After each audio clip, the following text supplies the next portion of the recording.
Bom, bom dia, pessoal.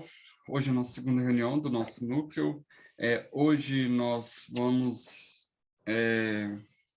estudar a parte 3. Na parte 3, a seção 1, com o nome do conhecimento, e também a seção 6, até a seção 6, né, da inferência, da impressão à ideia, nas páginas 97 a 122, do Tratado da Natureza Humana, de Hume.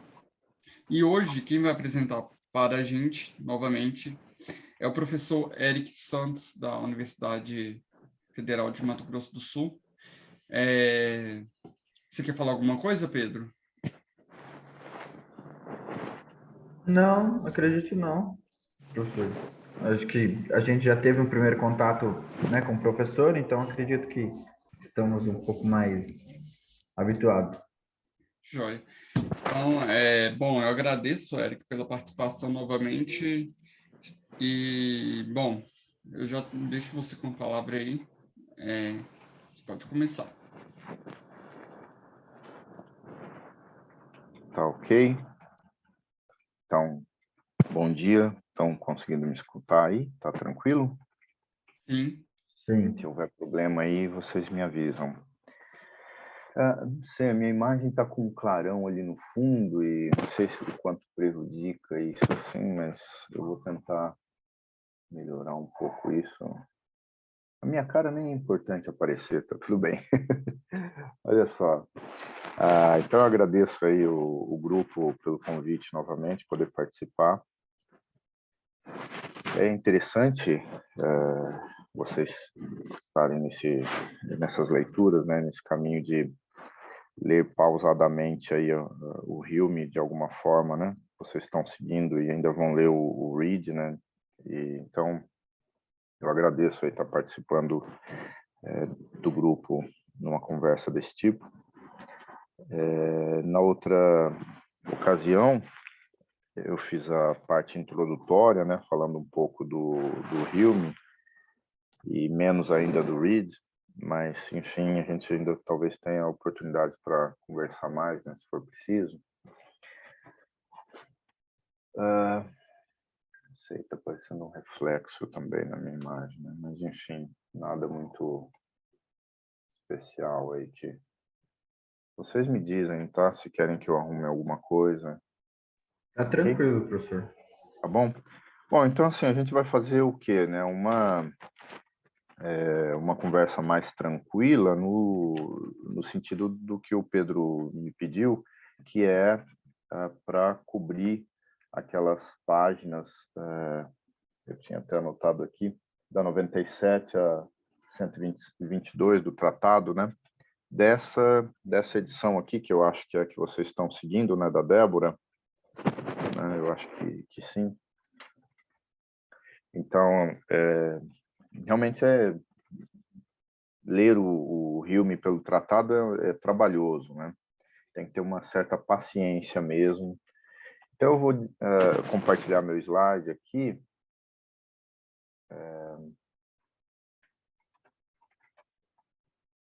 E acho que... Não? Conseguem aí. Ok. Então, a gente vai ver esse pedacinho, né, da parte 3. E eu vou tentar só dar uma contribuição aí, ler algumas partes, comentar, e quem sabe a gente pode conversar também, né, ter algum debate, talvez. Então, o que eu havia comentado lá na primeira vez, né, que eu conversei com vocês, é pensar que o tratado é uma leitura mais trabalhosa, mais complexa, e tem muitas partes do tratado que são muito semelhantes ao que tem na investigação. O tratado foi escrito primeiro, a investigação sobre o entendimento humano depois, é uma obra mais enxuta. Então, a terminologia, ela quase que se equivale, mas tem lá uns detalhes, às vezes, né? Mas nessa parte, não tem muito como a gente tirar uma terminologia tão diferente da investigação. Então, é interessante que, em algum momento, se vocês puderem ler mesmo essas partes iniciais do tratado e ler o equivalente na investigação, né? Então, vamos direto ao ponto aí, e eu só fiz um slide para a gente relembrar, né? Não sei se as pessoas que estão aqui, o quanto elas leram das partes iniciais, mas então, para a gente lembrar que o Hume faz essa apresentação das ideias, né, a origem, o que elas são, algo desse tipo, e ele, né, no início da apresentação dele, na parte 1, ele fala que as percepções da mente são divididas em dois tipos, impressões e ideias. E, né, o que são essas divisões? Mas antes é interessante notar que o Hume está sempre falando para a gente sobre impressões, ideias, percepções, né? De modo que a gente entenda o conteúdo mental sem dizer exatamente o que é isso no sentido de uma formação, uma construção científica desses conteúdos, né?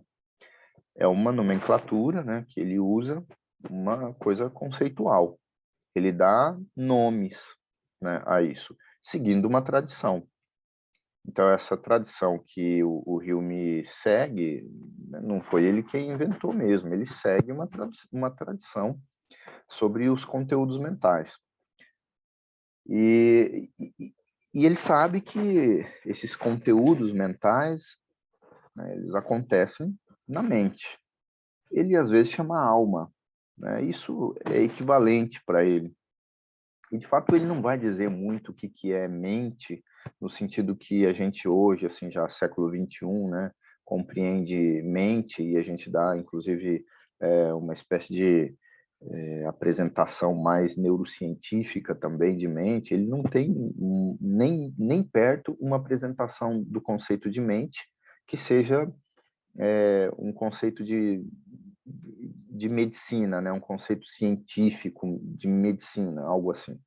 Ele tem uma apresentação filosófica, né? O que era para a época da filosofia moral, tá? Era o que ele conseguia tratar, e tem uma perspectiva, inclusive, se a gente notar, metafísica, no sentido de que ele parte dali como se fosse algum fundamento, mas é claro que no discurso dele ele vai dizer que ele está provando, comprovando, demonstrando, né? Mas não é exatamente assim que acontece. Ele parte desses conteúdos como se a natureza humana, né, fosse composta por esses elementos. Então, as percepções da mente são as percepções da alma também, né? Lá no livro, acho que ele usa, inclusive, a palavra, no tratado, ele usa a palavra alma. E esses dois tipos de conteúdos, as impressões e as ideias, né, são importantes para toda a discussão, principalmente as ideias, né, para toda a discussão da questão causal que ele vai apresentar. É importante lembrar, então, que as impressões ela têm mais essa força e vivacidade, vividez, né, como também traduziram. E quer dizer o quê? Né? Que as impressões elas são um contato que a gente tem com o mundo que tem uma força no sentido de que eu vou quase nomear como uma espécie de sentimento, assim. A gente sente de uma maneira forte aquilo, é como se não pudesse negar. Então, as sensações, as paixões, emoções, né, a gente sente de fato. E, como a gente sabe, é uma coisa, inclusive, bastante individual.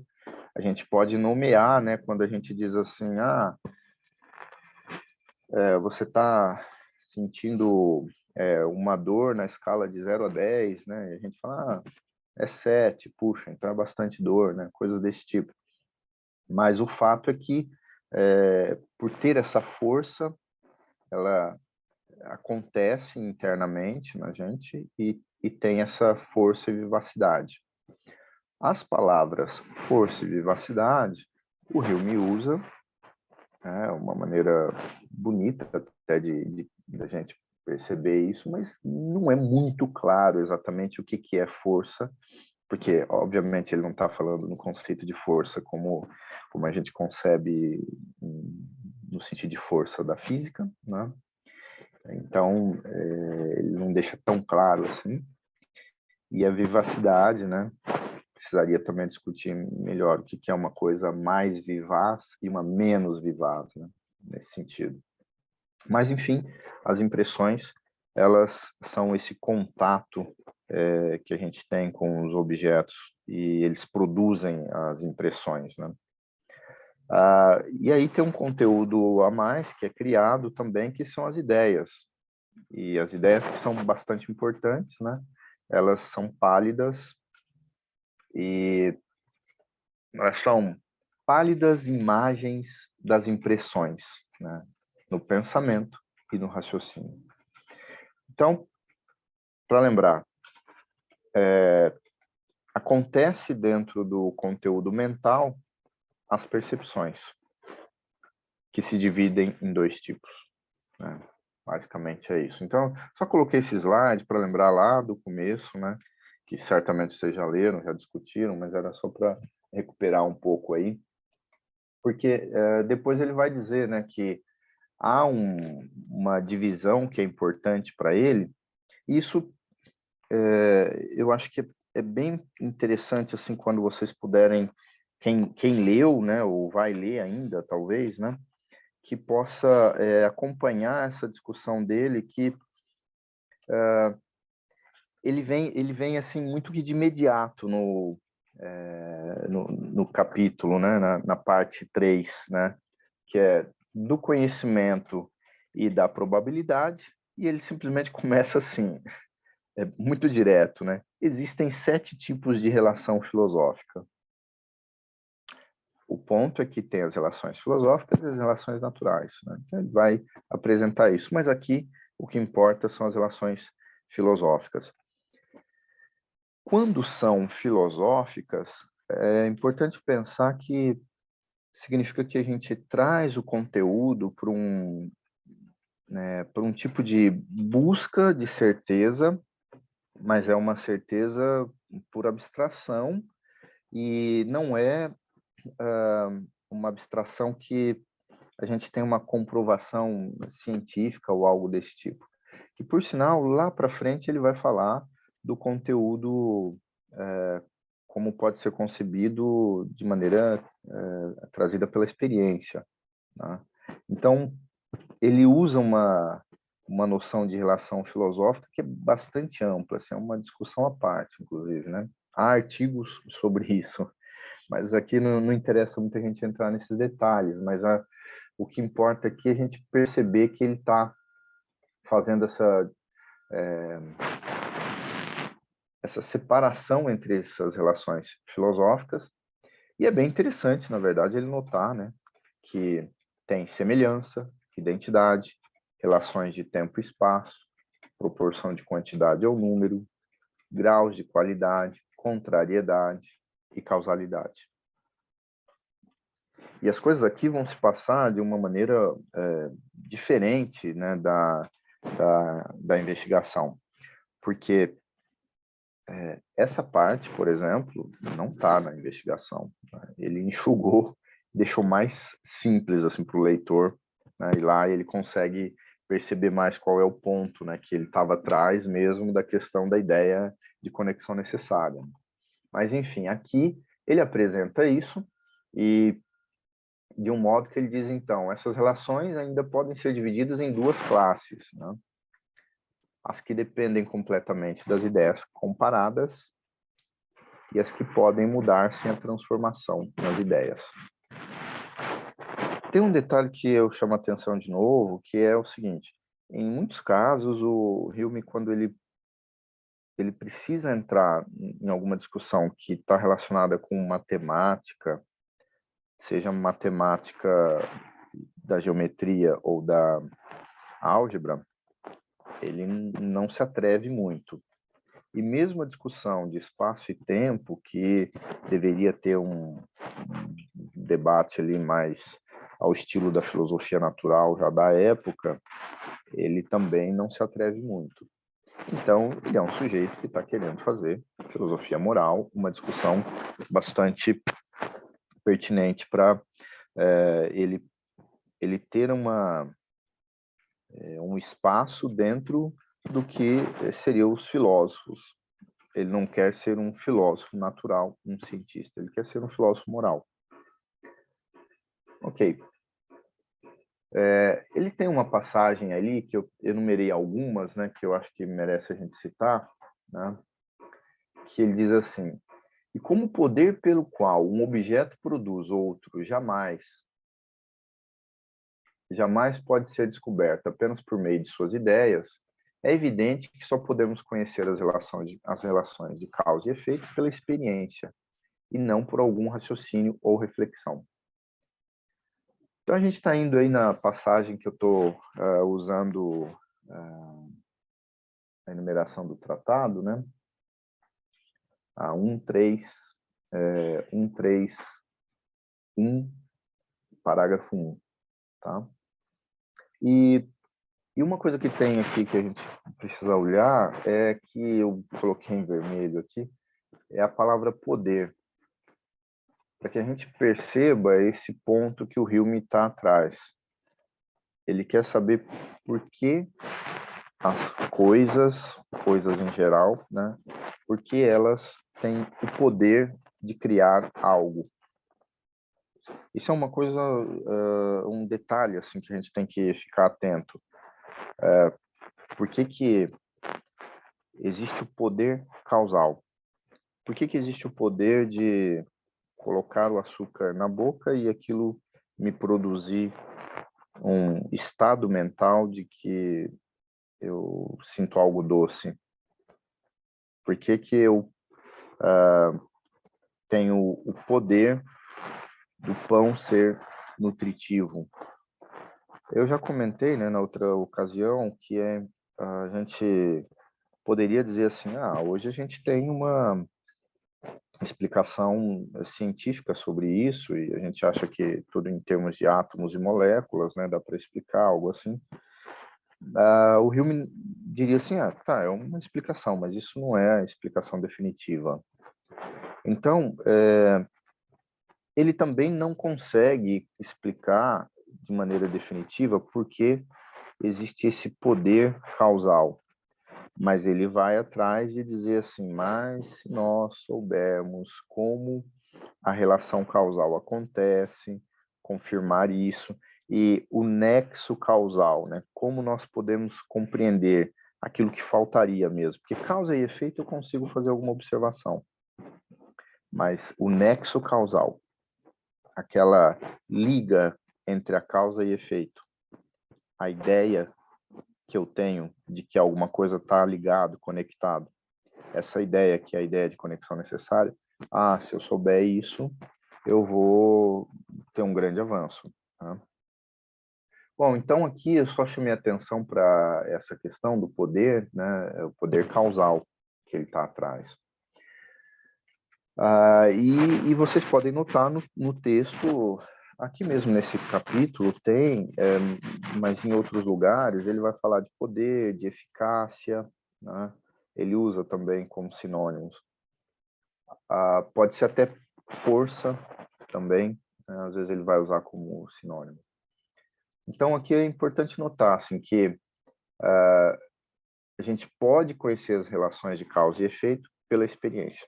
Então, é claro que é nesse sentido que vai ser atribuído ao Hume muito do sentido de empirismo para ele, por causa de passagens desse tipo. E é um detalhe, né, ele dizer que a geometria não é capaz de oferecer os detalhes para investigar a natureza. Bom, isso é uma posição dele, né? E é bem peculiar, porque talvez a geometria ofereça sim, mas o que ele está querendo aqui é que o que se trata do mundo, né? Eu não sei bem o que tem lá no mundo, mas eu sei que tem algo. Ele admite isso, ele assume isso, mas ele não está preocupado em dizer quais são os objetos, seja de forma real ou verdadeira, alguma coisa desse tipo, no mundo. Ele está preocupado em dizer que há algo no mundo e há algo no conteúdo mental. E como se estabelece essa relação. Então, a preocupação dele é tentar muito mais explicar o que compõe a natureza humana para que a gente consiga obter conhecimento. E isso é pelo entendimento causal. Então, ele prefere muito mais se ater aos objetos da mente, da alma, aos objetos que ele está nomeando aqui. A partir das percepções, a gente tem impressões e ideias. E são as ideias que vão formar para nós uma ideia mais complexa, porque das ideias a gente sabe que tem as simples e as complexas, né? E aí as ideias complexas que ele vai apresentar, uma que é muito importante, é a ideia de conexão necessária, que é aquele link, aquela conexão entre causa e efeito. Então, o Hillman, ele está muito preocupado com o que é uma expressão dele, mas é da época também, o mobiliário mental, né? O mobiliário da mente, mas não exatamente o que é a mente, ou no sentido cerebral, por exemplo. Não tem isso, né? É num sentido bastante filosófico mesmo. E aí, tem uma coisa importante para a gente perceber, então, que ele vai chegar ao ponto de dizer o seguinte: bom, a gente tem que todas as nossas ideias são copiadas de impressões. Então, esse princípio da cópia, que é um tipo de mimesis, né, que ele está se utilizando aqui, diz que tem essa correspondência. Esse é um ponto importante para a gente perceber, né? Essa correspondência é um tipo de verdade que ele está tentando apresentar aqui, né? Que a gente não sabe o quanto é verdadeiro mesmo todo esse discurso dele, mas ele aparentemente acredita que a gente tem contato com o mundo, produz impressões e, de alguma forma, os conteúdos mentais, né, são formados, as ideias, internamente, né? E isso é um princípio da cópia fundamental para ele, né? Porque a gente vai tentar dizer que as ideias, que são conteúdos que acontecem dentro da mente, né? Elas estão de acordo com alguma coisa que vem do mundo exterior. Aparentemente, sim, para a gente parece ser razoável isso, né? Se a gente fala, acho que dá certo pensar desse modo. Mas é claro que pode ter complicações, porque a gente não sabe o quanto que a gente, o quão perfeito é essa cópia, né?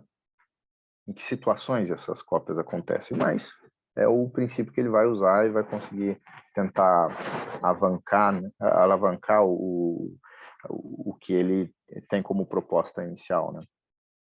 Então, uma coisa que eu acho que é importante a gente pensar, assim, que ele procura pelo raciocínio, né? Mas é um tipo de raciocínio mais dinâmico. Na cabeça dele, o raciocínio causal é algo mais dinâmico, é algo que está constantemente em movimento e fazendo a gente apreender mais sobre o mundo, né, e compreender mais, produzir mais conhecimento. Um tipo de raciocínio matemático, que ele prefere não entrar muito nisso, ele acha que é meio um pouco mais estático, né? É mais uma questão de conferência de objetos. É como se a razão, quando ela chegasse num resultado dedutivo, fosse só uma conferência. Tá certo essa conta que eu fiz aqui, essa equação que eu resolvi aqui. né? Então, é uma questão mais simples para ele, talvez a palavra não seja muito boa, né? Mas ele está querendo dizer para a gente o grau de complexidade mesmo está no processo de formação do conhecimento, e a gente tem que compreender isso, né? Não que o raciocínio matemático, geométrico não fosse um conhecimento importante, só que ele acha que é basicamente aquilo, assim, é dedutivo, é lógico e tal, não tem essa dinâmica da produção do conhecimento causal. Então ele diz, apenas a causalidade produz uma conexão capaz de nos proporcionar uma convicção sobre a existência ou ação de um objeto que foi seguido ou precedido por outra existência ou ação. Só um detalhe, assim, que em muitos casos o Hume vai falar apenas a causalidade, somente ela, alguma coisa desse tipo, né? É que ele até admite em algumas passagens algo para dizer para a gente que pode ser que tenha outros tipos de conhecimento, que o conhecimento venha de outras fontes, melhor dizer assim. Né? Mas o que importa é o conhecimento causal. E aqui vale lembrar de novo assim que a gente comenta sempre que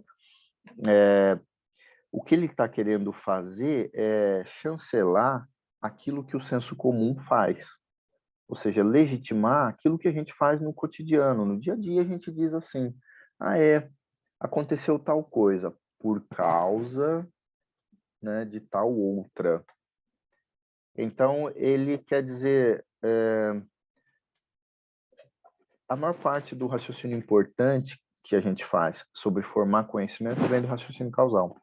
E aí, é claro que a gente faz isso no senso comum, mas mesmo um cientista também vai para o laboratório também pensando numa relação de causa e efeito.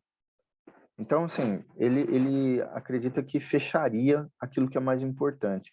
Outros tipos de raciocínio, que a gente pode nomear um raciocínio indutivo, dedutivo, abdutivo, ou seja, tipos de inferência, podem ser bons, mas eles não dão, eles estão longe de serem a maior parte da formação do conhecimento humano.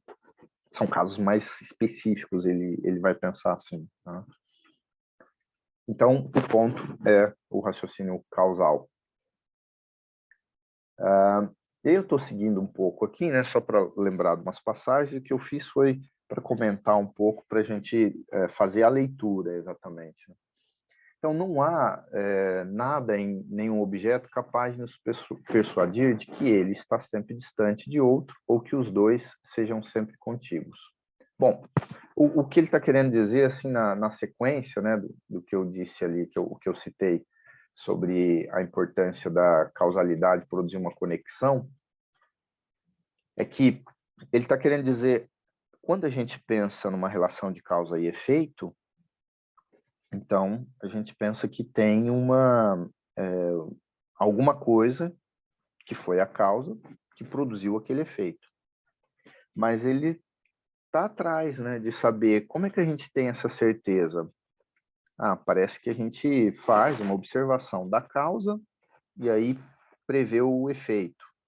Ou faz uma observação do efeito e aí diz que a causa aconteceu de tal modo.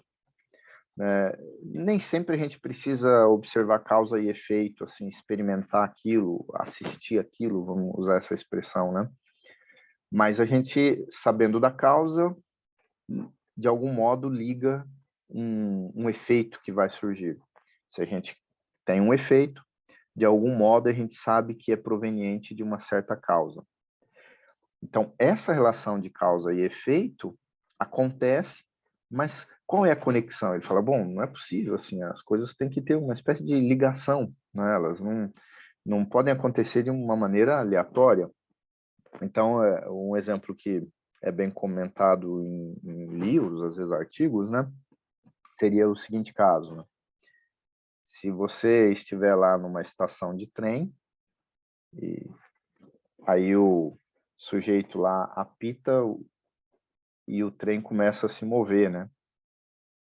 Então você olha aquilo e para nós é meio óbvio dizer assim, o sujeito apitou lá, mas o apito dele não é o que fez o trem se movimentar, né?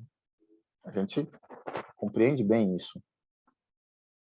Então, a gente compreende que o sujeito apitou, né, foi a causa que chegou até o ouvido do maquinista, e aí o maquinista acionou todo aquele maquinário dele lá, e a locomotiva começou a se deslocar.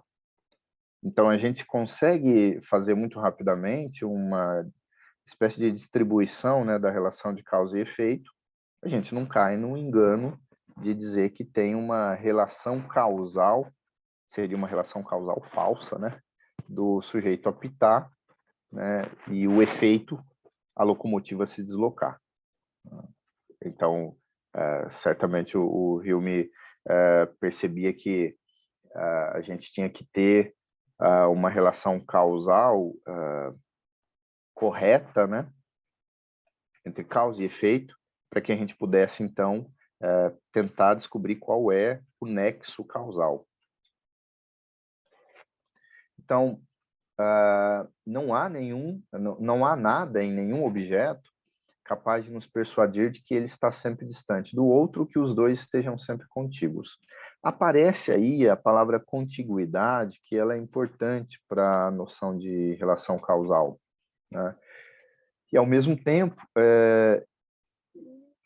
de algum modo, ele vai discutir que existe uma separação entre causa e efeito, bem distinta, né? Existe. E a gente tem que assumir que quando a gente observa uma coisa, a causa, né, e a gente distingue da outra, do efeito, né? Eis o problema da percepção não oferecer critérios, e aí eu acrescentei assim, da minha parte mesmo, evidências, né, para o entendimento causal. Por que eu estou querendo colocar aí a noção de evidência? Pensar que o Hume faz uma apresentação que vai levar a gente a aceitar que não há mesmo uma prova, como a gente às vezes quer, né, em geral, uma prova de que o que ele está falando é completamente correto. Ele tem evidências, e ele usa a palavra evidência em inglês, né? E a prova, ele abre mão, né? No tratado, até ele comenta em algum momento isso. E quando, pela observação e experiência, descobrimos que essa sua relação é invariável, sempre concluímos haver uma causa secreta que os une, que os separa e une. Então, aí, lembrar assim, que ele está se utilizando bastante, né, da terminologia que a gente tem a experiência, né? Ou seja, é a observação e experiência. E, obviamente, pode ser qualquer sentido, né? Pode ser tátil, pode ser visual, né? Olfativa, coisas desse tipo. Então, é um sujeito que tem essas experiências com o mundo. Descobre que existe uma relação invariável, ou seja, uma relação de causa e efeito, né? Sempre concluímos haver alguma causa secreta que os separe e une. Essa causa secreta aí é a própria ideia que ele tem de ideia de conexão necessária, né? Quer dizer, aquilo que realmente une, que é como se nós não tivéssemos acesso, né, àquele nexo causal. Mas, por exemplo, Deus talvez tivesse, né? Talvez tenha, né? Não sei. Mas a gente sabe que as coisas acontecem no mundo. E esse mundo a gente tem acesso, mas só a observar e ter a experiência da causa e do efeito. O nexo causal parece que está secreto para a gente, escondido. Aquilo que ultrapassa as impressões de nossos sentidos só pode estar fundamentada na conexão de causa e efeito. Então, um pouco do que eu já disse, né? Quer dizer, a gente não vê quando uma bola de bilhar bate na outra, a gente não vê o nexo causal que produziu o movimento. Nas aulas de física que a gente faz no ensino médio, a gente aprende que é como se a quantidade de movimento que uma bolinha de bilhar tem. Ela vem com a sua massa e com a sua velocidade e ela transmite essa quantidade de movimento para outra. Tá? O Hume não tem essa discussão, porque ele não é um sujeito assim do nível do Descartes ou mesmo do Malebranche, né? Então ele não tem essa nomenclatura para pensar nessa ideia de transmissão de quantidade de movimento, por exemplo, no caso das bolas de bilhar, né? Mas ele, de algum modo, também ainda insistiria em dizer mas isso não é suficiente, pensar nisso, né, em quantidade de movimento. Ele ainda insistiria em dizer, eu posso compreender que tem a relação de causa e efeito aí, mas o que eu estou atrás é de saber por que acontece um movimento, né? Por que existe o poder causal, o poder de uma bolinha transmitir um movimento para outra. Porque tem um detalhe, como ele foi um leitor do Malebranche, e eu comentei também na outra situação, que ele pegou os exemplos do Malebranche, principalmente sobre as bolinhas de bilhar, né? Então, ele sabia que o Malebranche, por exemplo, pensaria o seguinte, quando uma bolinha de bilhar bater na outra, né, essa que recebeu o choque pode se deslocar.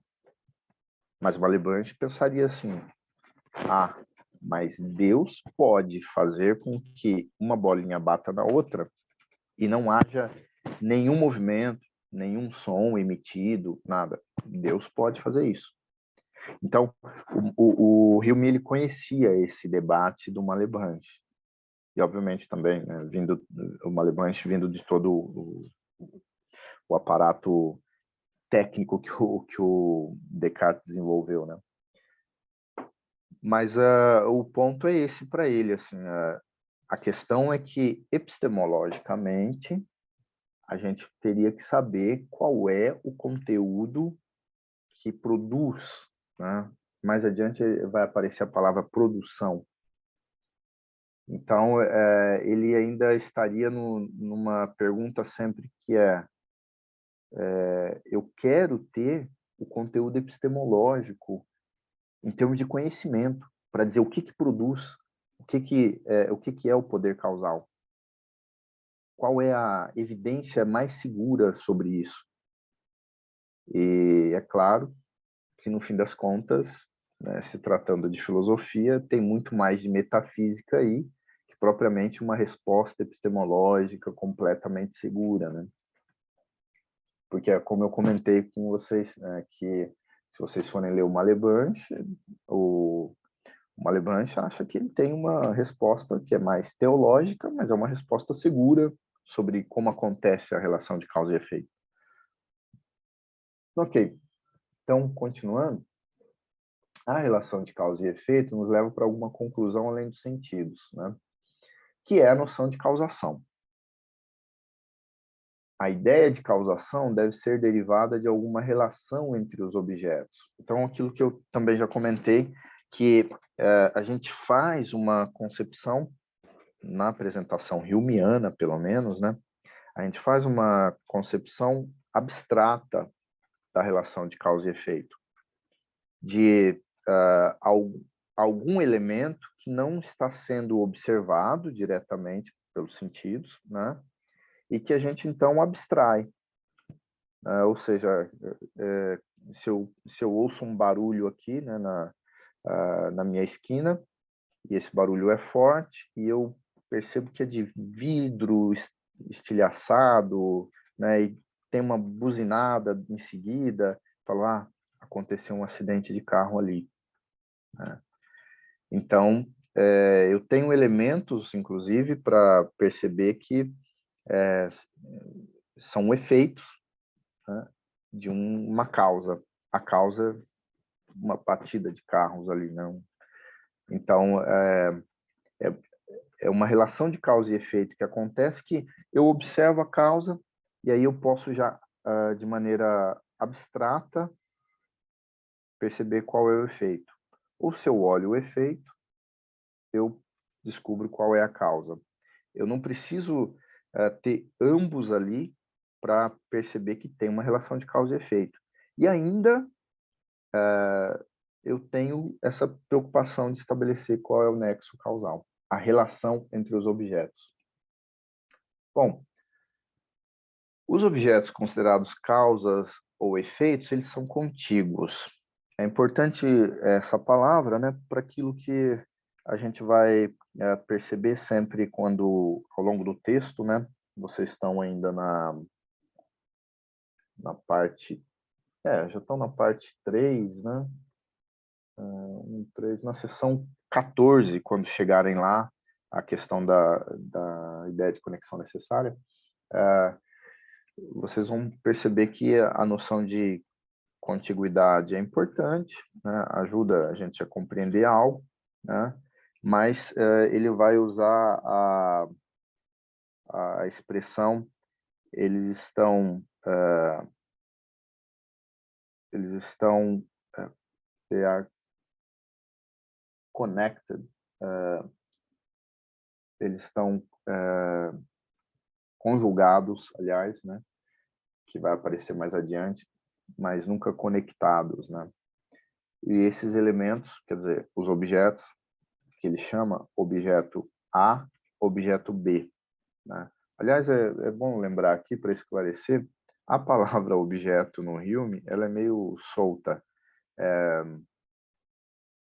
Ele tanto fala de objetos causais, então, uma bolinha de bilhar é um objeto causal batendo no outro objeto, como esses objetos também são fenômenos da natureza, objetos também são fenômenos da mente, né? Tem um pouco esses sentidos, né?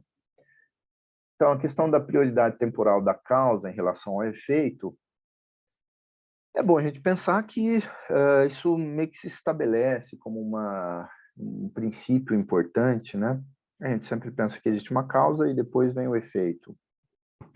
Tem uma discussão muito ampla para essa questão da prioridade da causa em relação ao efeito, e só vale lembrar o exemplo que a gente conhece, assim, bem simples, que se você estiver em pé em cima do seu colchão, né, na cama, você afunda o colchão. Então, esse exemplo, o Hume tinha colchão na época dele, provavelmente, mas ele não pensou, né? Foi o Weil que pensou isso no século XX.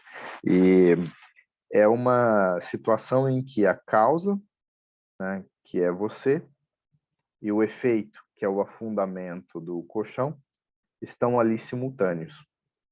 Então, é uma relação de causa e efeito simultânea. Coisa rara de encontrar exemplo desse tipo, né? Porque eu estou citando, porque é uma exceção. A maior parte dos casos mesmo, a gente vai ver que existe causa e efeito, né, separados por alguma razão temporal. Né? Mas aí, então, ele disse para a gente, né, é importante a gente pensar que ter contiguidade e prioridade, né, são duas relações importantes? Não. Vai aparecer aquilo que eu já de início disse. É o fundamental, a conexão, né? E é a conexão necessária, né? Porque ele vai enfatizar assim, necessariamente, para aquele evento causal, eu tenho que estabelecer uma conexão necessária, não é qualquer conexão. É como se ele dissesse o tipo de explicação que eu posso obter para que haja uma relação de causa e efeito, uma relação entre A e B, uma causa e o efeito ali, tem que ser C e somente C, de tal tipo que deixe de modo restrito aquilo. É um C e somente C, então não é qualquer explicação que cabe ali para ter uma relação de causa e efeito. E é por isso que, às vezes, né, em alguns casos, a gente pode estar enganado sobre a relação de causa e efeito. Ok, então a questão fundamental mesmo, né? A gente precisa saber se a gente tem a posse de uma ideia que não é precedida por qualquer impressão similar. Quer dizer, voltando ao ponto, o que está em jogo aí é que eu sei que as percepções formam impressões e ideias. Eu tenho das ideias simples e complexas. As ideias complexas, a mais importante aí que ele está investigando, é a ideia de conexão necessária entre os eventos causais. E aí eu estou procurando essa relação, essa conexão. E aí ele diz, bom, então, essa ideia, né, ela vem de qualquer impressão, né? Então é preciso saber se estamos de posse de uma ideia que não é precedida por qualquer impressão. Essa ideia não vem de nenhuma impressão, que seria uma coisa básica, né? Todas as ideias, né, devem seguir aquele princípio da cópia lá. Bom, aí ele segue, né? Por que uma causa é sempre necessária? É importante primeiro dizer isso, né? Ele diz que trata-se de uma máxima geral da filosofia, uma coisa meio atrevida, né, da parte dele, né? Dizer que tudo começa a existir, deve ter uma causa para sua existência. Hoje em dia a gente sabe que não é bem assim, nesse sentido de que tem que ser essa máxima, né? Mas, de fato, como eu estava dizendo, assim, é razoável a gente pensar no senso comum que as coisas, elas acontecem um pouco desse jeito. A gente sempre procura uma ideia de que alguma coisa teve uma causa. Mas é importante lembrar, como ele mesmo diz, isso não é intuitivo e nem demonstrativo. Então, essa máxima dele é uma coisa meio que vamos aceitar, né? Que é assim. Não é intuitivo, porque não é uma questão de um bom senso interno, né? Encontrar as razões por essa máxima existir. E não é demonstrativo, porque a gente não faz isso de uma maneira matemática e tal. Enfim, mas o que a gente sabe, né, sobre as causas e efeitos? A gente sabe que tem a separação, um é a causa e o outro o efeito. A gente sabe que uma causa é necessária e é proveniente da observação e da experiência. Esses dois itens, eles realmente são importantes, né? Mas a gente também sabe que quando tem uma causa, aparece o efeito. Ou quando tem um efeito, a gente sabe que é proveniente de uma causa, né? Ou seja, está lá dentro da ideia de que tem a separação de causa e efeito.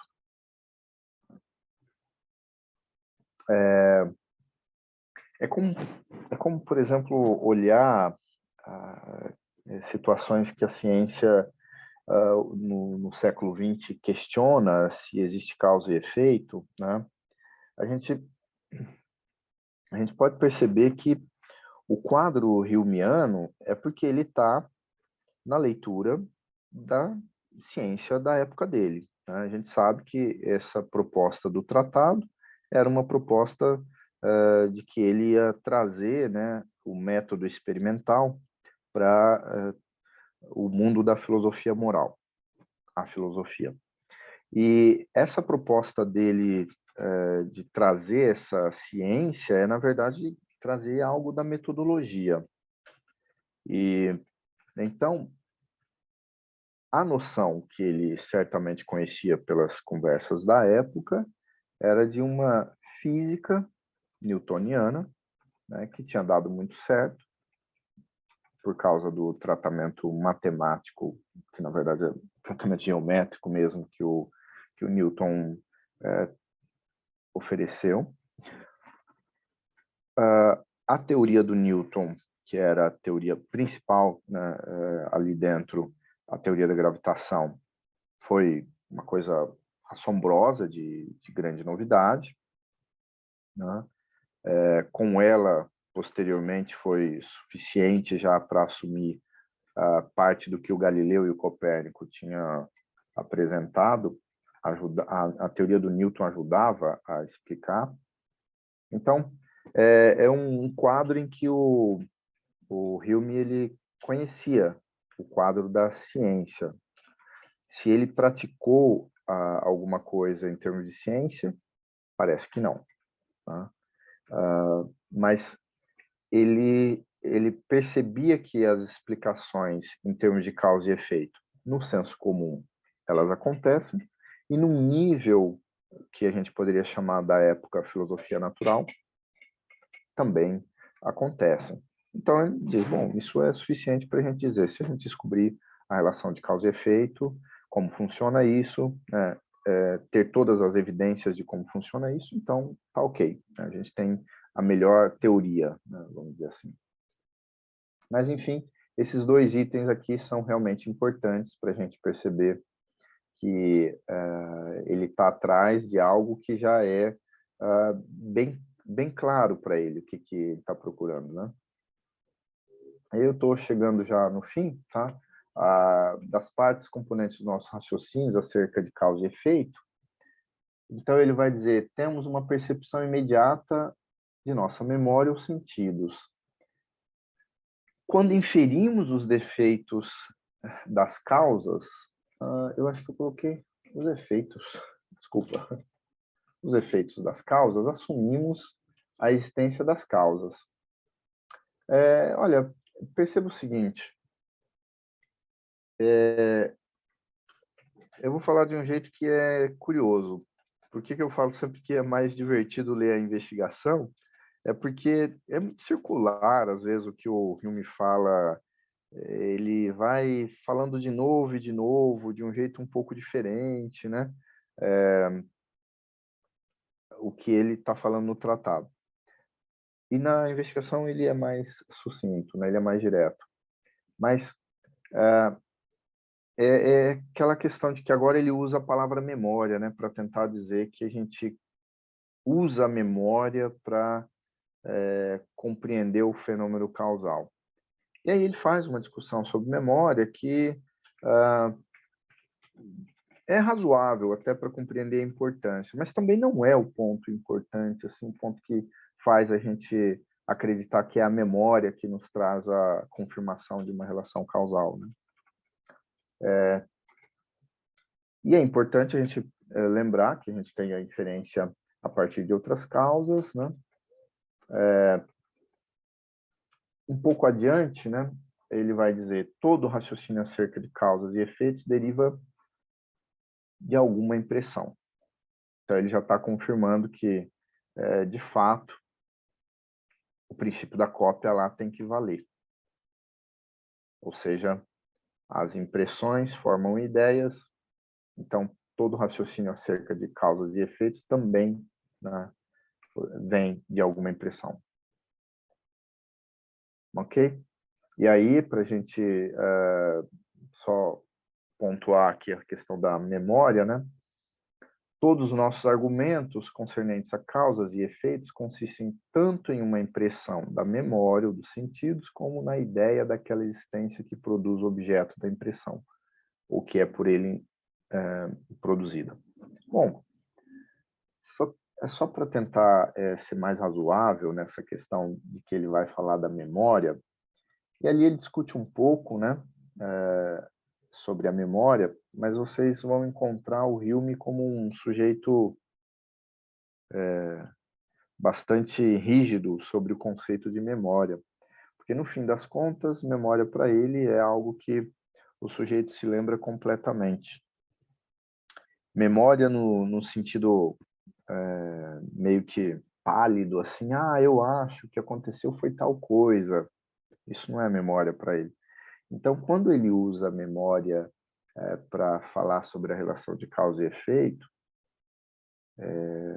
não é muito satisfatório no fim das contas, porque você vai perceber que ninguém tem essa memória, como, por exemplo, me lembrar que ontem eu acordei tal hora, fiz tal coisa depois, e depois, e depois, e vou me lembrar de todo o meu dia. Essa é a memória para ele, é a memória perfeita. Que é um conceito que existe hoje em dia, inclusive, né? mas o Hume, né, estava destoando dos teóricos da época dele, né? Mas, enfim, para a gente, por exemplo, ter a bagagem de causas e efeitos, né, ele usa essa expressão do background knowledge, né, essa base de conhecimento, é porque a gente geralmente fez isso ao longo da vida. Quando a gente era criança, observou algumas relações de causa e efeito. Conforme a gente vai crescendo, vai adquirindo mais relações de causa e efeito, vai criando uma bagagem, né, de causas e efeitos. Isso é uma espécie de memória, né? Então, é claro que isso ajuda a gente a confirmar quando uma relação de causa e efeito acontece. Uma pessoa que nunca mexeu numa ligação elétrica dentro da casa dela, às vezes não se lembra que ela deveria desligar a chave geral para ela mexer no chuveiro, né? Ela simplesmente acha, a energia elétrica sai daqui, né? Eu vou mexer aqui.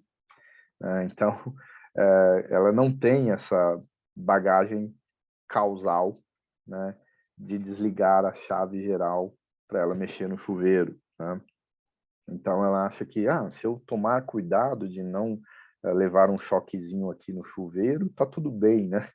Mas a questão é essa, assim, que a gente forma bagagens teóricas causais, né? E esse é um tipo de memória também para ele, e é importante, né? E aí, então, já para finalizar, né, a questão da inferência, da impressão, para a ideia de conexão necessária, né?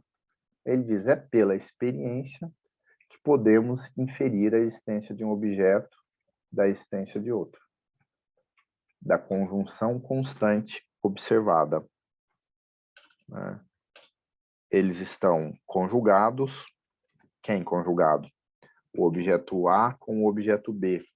A relação de causa e efeito faz isso. Eles estão conjugados, mas nunca conectados. A conexão é algo que acontece na nossa mente. É a ideia de conexão necessária. A bolinha A vai indo na direção da bolinha B. Então, eu meio que já imagino, tem uma espécie de previsão de que quando a bolinha A bater na B, né, esse movimento da A está indo na direção da B e vai fazer a B se mover um tanto. Então, isso está acontecendo no mundo, essa observação. Eu tenho essa experiência. Tá? E eu sei que um evento, um objeto, na linguagem do Hume, está conjugado ao outro. Ok? Mas essa conjunção é o que eu observo. A conexão causal entre eles, não. Então, às vezes, a gente usa uma expressão de um modo errado, assim, dizer que a gente está certo da conexão causal entre uma coisa ou outra. Não sei, tem que ver, tem que verificar bem isso, como que é que acontece, né?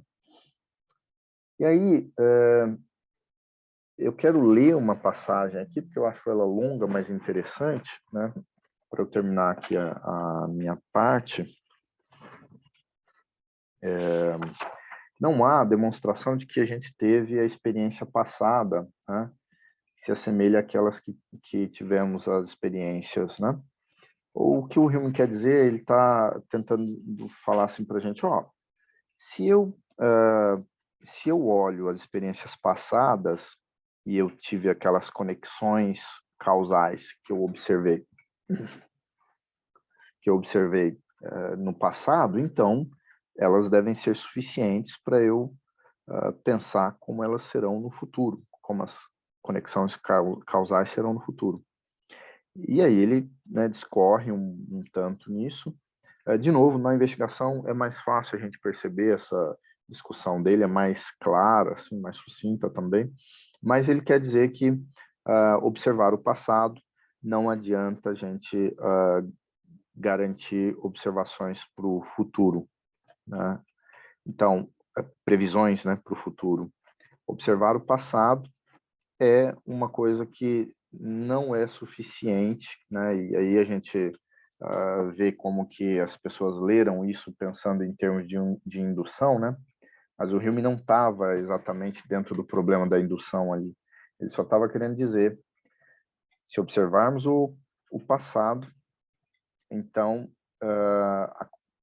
as conexões, as relações causais observadas no passado não são suficientes para garantir as relações causais que eu vou ter no futuro. E é óbvio que aí dá uma impressão de que ele está, como pano de fundo, discutindo a questão da indução. Isso é verdade. Bom, mas então, para terminar aqui, o que eu quero falar é justamente a partir do parágrafo 7, né, que o Hume, na página, essa edição aí da Débora, né, parágrafo 7 da página 118, ele diz assim, a única conexão ou relação de objetos capaz de nos levar para além das impressões imediatas de nossa memória e sentidos é a de causa e efeito. Então, isso é importante porque ele quer enfatizar para a gente que é a relação de causa e efeito que pode transcender, ultrapassar, né, essa questão da memória. A memória pode ser boa o suficiente, mas o raciocínio causal é mais que isso, né? E ultrapassa também os sentidos, né? Isso porque é a única sobre a qual podemos fundamentar uma inferência legítima de um objeto a outro. Então, essa inferência é um tipo de raciocínio causal. A ideia de causa e efeito é derivada da experiência, que nos informa que tais objetos particulares, em todos os casos passados, estiveram em conjunção constante um com o outro. E como se supõe que um objeto similar a um deles está imediatamente presente em sua impressão, presumimos, a partir disso, a existência de um objeto similar ao que habitualmente o acompanha. De acordo com essa explicação do que se passa, explicação que creio ser inquestionável, aquela questão dele de achar que ninguém pode duvidar, né? Ser inquestionável em todos os seus pontos. A probabilidade se funda na suposição de uma semelhança entre os objetos de que tivemos experiência e aqueles de que não tivemos. É impossível, portanto, que essa suposição possa surgir da probabilidade. O mesmo princípio não pode ser, ao mesmo tempo, causa e efeito de outro. É talvez a única proposição intuitiva ou demonstrativa certa acerca dessa relação. Ok? E aí, indo adiante no parágrafo 8 e 9, né, ele vai falar sobre, no 8, né, no finalzinho do 8, o poder implica necessariamente o efeito, né? Ele começa a usar essas expressões, assim, o poder, né? O poder causal. No 9, parágrafo 9, aí já na página 119, ser-me-ia muito fácil mostrar a fraqueza desse raciocínio se desejasse utilizar aqui as observações que fiz há pouco, a saber que a ideia de produção é a mesma que a de causação. Esse pedacinho aqui, ele é muito importante, tá? Essa pequena frase, para perceber assim, que ele está discutindo a questão da causação, né? O poder causal. Então, ele quer saber por que as coisas têm o poder de causar algo. Porque dá para a gente pensar numa situação muito nossa, né, nos dias de hoje, que é o que o Hume realmente ficaria espantado, né, de ver. Você vai lá e compra um iogurte sabor morango, não tem morango, mas produz para a gente um sabor, um cheiro de morango, né? Então ele ia ficar intrigado. Nossa, como é que a coisa não é morango e produz todas as percepções aí de morango, né? Então, isso é para a gente notar como ele estava atrás mesmo de uma questão da produção, né, do poder causal, né? E aí ele usa aqui já a expressão poder e eficácia, ok? Então, para terminar ainda a minha parte, eu vou passar aqui apenas mesmo no último parágrafo, né, o parágrafo 16, né, na página 122, para dizer, embora a causalidade seja uma relação filosófica, por implicar contiguidade, sucessão e conjunção constante, é apenas enquanto ela é uma relação natural, produzindo uma união entre nossas ideias, que somos capazes de raciocinar ou fazer qualquer inferência a partir dela. E aí que eu queria só comentar que eu pulei até uma parte aqui, porque realmente eu acho que é uma confusão que daria quando ele começa a discutir a relação causal aqui em termos de associação. Vocês vão notar que ele faz isso, né? E, então, para não deixar vocês confusos e meio que como tarefa de casa, né? Tem esse artigo aqui, ó, dessa revista, aliás, né? Que é da Manuscrito. Eu tenho o PDF dela, tá na internet, né, na verdade, e eu posso mandar e recomendar para vocês perceberem o problema, que aqui no tratado tem 2 conceitos de associação e na investigação tem um, que é o que ele assumia mesmo. Se vocês notarem aqui no artigo, o professor João Paulo Monteiro vai mostrar isso, né? Ele mostrou de uma forma muito clara, mostrando passagem por passagem como que essa confusão do Hume aconteceu. Porque a causação que tem lá na concepção, no conceito dele de associação, né, a causação não produz conhecimento na associação. Mas quando se trata de compreender em termos de inferências causais e tal, produz conhecimento. Na associação, não. Então tem uma confusão nessa parte aqui que vocês vão precisar ler para perceber isso, tá? E é muito longa assim a comparação toda que precisa ser feita, né, para compreender isso. E eu estou dizendo isso porque foi por causa dessa confusão que muita gente escreveu, né, fala que Hume é um associacionista da relação causal, alguma coisa desse tipo. E, de fato, tem a causação ali, né, na teoria da associação dele. Mas é diferente do que é realmente o poder causal que ele vai apresentar depois, que vai chegar na seção 14, a questão da ideia de conexão necessária, ok?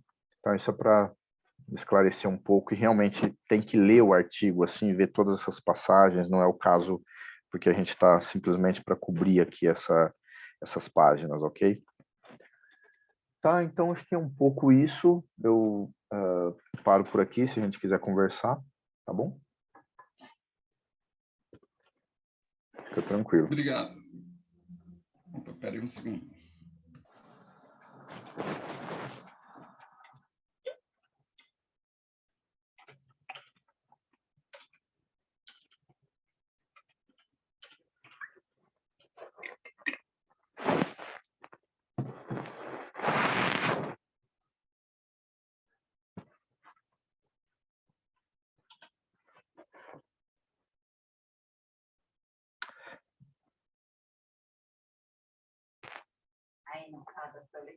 Acho que eu não estou escutando o Thiago. Thiago, acho que seu áudio está É. desabilitado, hein? Eu esqueci. É porque eu tô com 2 negócios aqui, eu esqueci. Enfim, obrigado, professor, por essa exposição e pelo momento, por esse tempo que o senhor passou com a gente, trazendo esse conteúdo, né?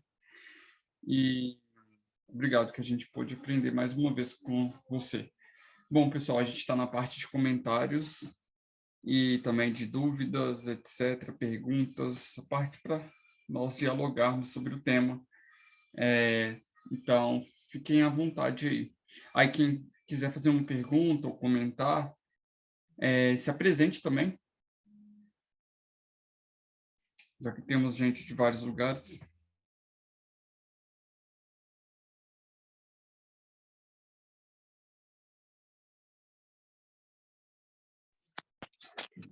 Bom, eu sou a Carla. Tu és o Senhor. Ai, meu Deus.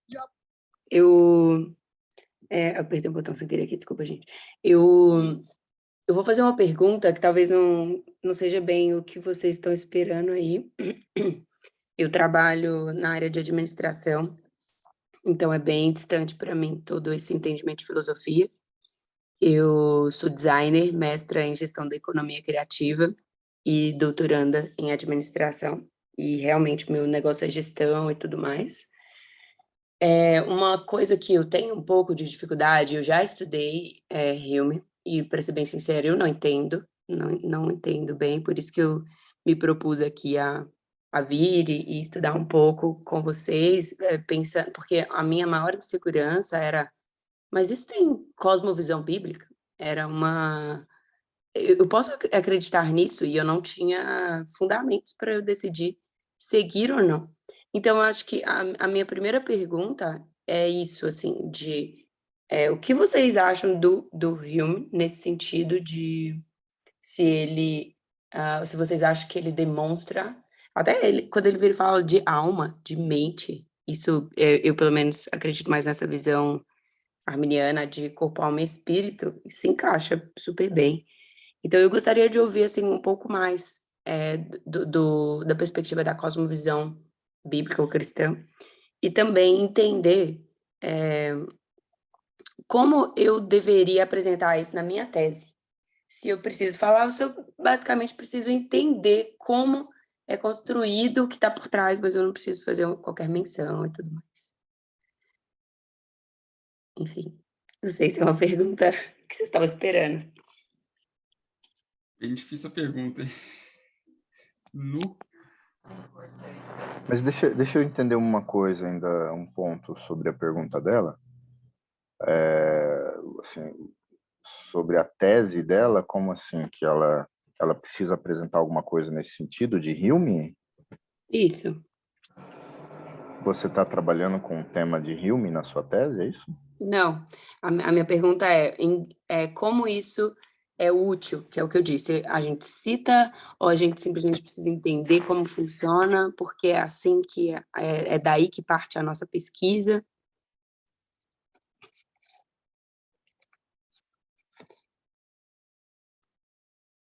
Vocês querem falar um pouco aí da visão de vocês? Eu posso escutar, depois a gente complementa um pouco, conversa mais. É uma pergunta bem difícil, assim. Eu até fiquei pensando assim, será que não é melhor esperar o Reed falar, não? O Reed comentar Então, sobre o tema. a gente vai ter um contraponto, mas assim, eu só não entendi também, Carla, a sua tese, ela vai em que direção? É sobre o que, qual tema exatamente? Eu pesquiso sobre ecossistema de inovação. Entendi. E aí você quer ecossistema, mas você tem alguma noção que está embasando o seu artigo, alguma concepção sobre ele, algum problema que você está querendo tratar? Não, é mais um estudo do fenômeno e entendendo, é um pouco voltado para a área de educação, então talvez seja aí que mais foca, eu só vou pesquisar ecossistemas que possuam universidades, e a minha tentativa, existe uma lacuna aí na pesquisa, que existe um tipo de fundamentos aí desse ecossistema de inovação que ele retroalimenta a universidade. Então, a universidade precisa criar os próximos inovadores e o ecossistema de inovação precisa desses inovadores com certos tipos de formação. Então, eu tenho focado um pouco nessa relação, como funciona, como que eu identifico quais são as necessidades do próximo ecossistema, porque não é do presente, é do futuro, né? As tendências aí, e como eu preparo esses profissionais dentro da universidade. Entendi. E aí, bom, que você estava perguntando sobre a relação do Gente, Hume. se vocês acharem que não cabe a pergunta, tá tudo bem. Eu Não, vou, sei eu lá. achei interessante a pergunta, só que, na verdade, é porque ela é muito complexa, até mesmo para pensar, e aí eu estou ainda pensando a relação. Mas aí você estava querendo saber a relação do Hume, a sua visão sobre a ideia que ele tem um pouco sobre alma e mente. Não, eu queria entender assim, vocês acham que o Hume, ele não era cristão, né? Ele era ateu, se eu não me engano, não é? A polêmica, assim, né? Acho que o professor até falou um pouco sobre isso, mas geralmente a perspectiva que se toma dele é disso mesmo, de um certo agnosticismo. Então, e aí, as dúvidas que eu tenho é o seguinte, a gente segue, e aí, desculpa, gente, é a minha primeira reunião aqui na ABC2, e eu tenho essas questões, assim, como cristã mesmo, sou realmente muito voltada aí, faço meu devocional todos os dias, sou bem dedicada mesmo, não sou só uma frequentadora de igreja, estou à frente de algumas áreas da minha igreja e tudo mais. E a minha pergunta é, a gente segue um autor que não tem cosmovisão bíblica? A gente, porque eu acho que ele entra em uns pontos que tem hora que eu me falo, mas eu não acredito nisso. E talvez eu tenha um pouco de dificuldade de sair assim do meu mundo sagrado para o secular, sabe? Porque eu não Entendi. acredito nessa divisão mesmo. Para mim, eu acredito no conceito de eclésia, ou eclesia, vocês devem conhecer, que é a igreja saindo de onde ela está para ela estar presente em todas as áreas da sociedade, né? E aí eu Entendi. olho e falo, mas então eu vou seguir um autor que não tem a cosmovisão bíblica? Então, vocês acham que ele tem a cosmovisão bíblica? Ah, tá. Vamos lá. Primeiro, é óbvio que assim que ele não tem essa perspectiva, até porque está partindo de outros conceitos, está partindo de uma corrente empirista que tem algumas noções. Pode ser que haja diálogo, mas, de qualquer forma, mesmo com esse diálogo, a maior parte da tese vai se diferir, mesmo de uma cosmovisão bíblica. Então, já pode ser seguro que ele não tem isso. Aí a ideia é como é que você trabalha com esse diálogo e com essa antítese, ou seja, saber o que dialoga com uma fé cristã e o que não dialoga. E saber como é que faz essa separação. E claro que o que a gente está fazendo esse percurso, né, o que a gente propôs, né, porque a gente trouxe Hume e a gente trouxe Reid. E aí a gente trouxe o Hume e o Reid a partir de um problema específico, a partir de um problema epistemológico com relação ao ceticismo. E a gente trouxe dois autores, por quê? Porque tem essa visão, vamos dizer, ela não está dentro da fé cristã, que é o Hume, e a gente trouxe o Reid, que é um pastor escocês e que vai defender algumas concepções que vão se contrariar às noções do Hume, e trazendo isso um pouco essa perspectiva cristã e esse contraponto ao que o Hume traz. Então, de cara, assim, dá para responder que o Hume não tem essa cosmovisão de fato. Agora, acho que trazendo um pouco desse problema da alma e mente, eu não sei o que o Hume pensa direito, mas eu sei que, por exemplo, o Hume não vai dar muita defesa para conceitos metafísicos, porque você não pode provar isso pela experiência.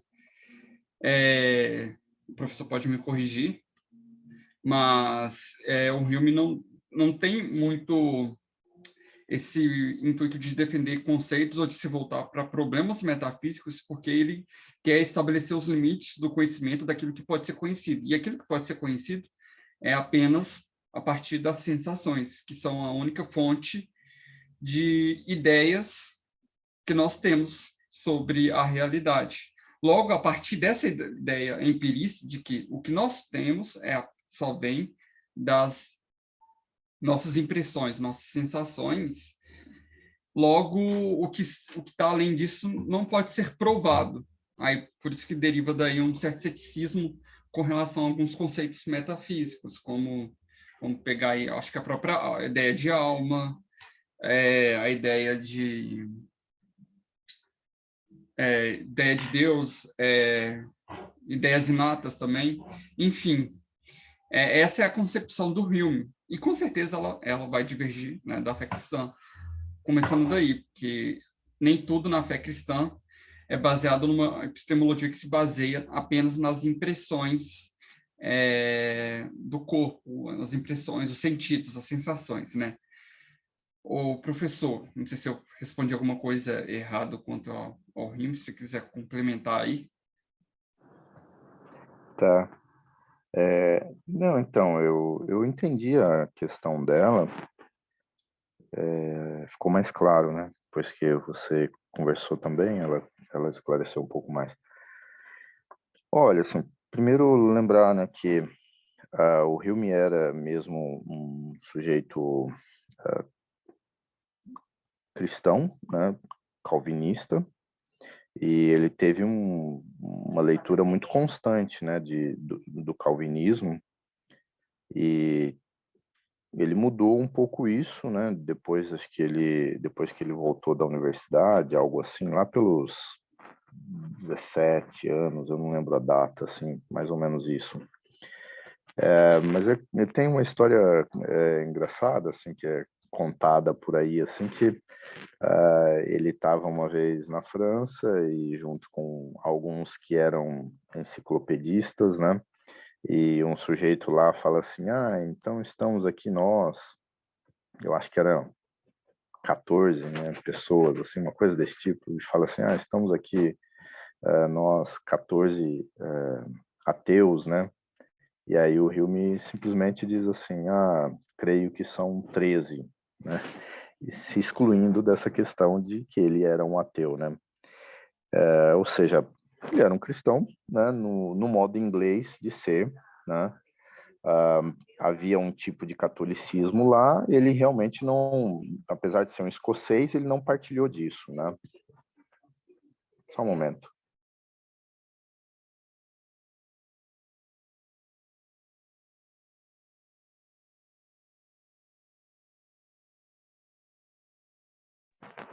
Desculpa.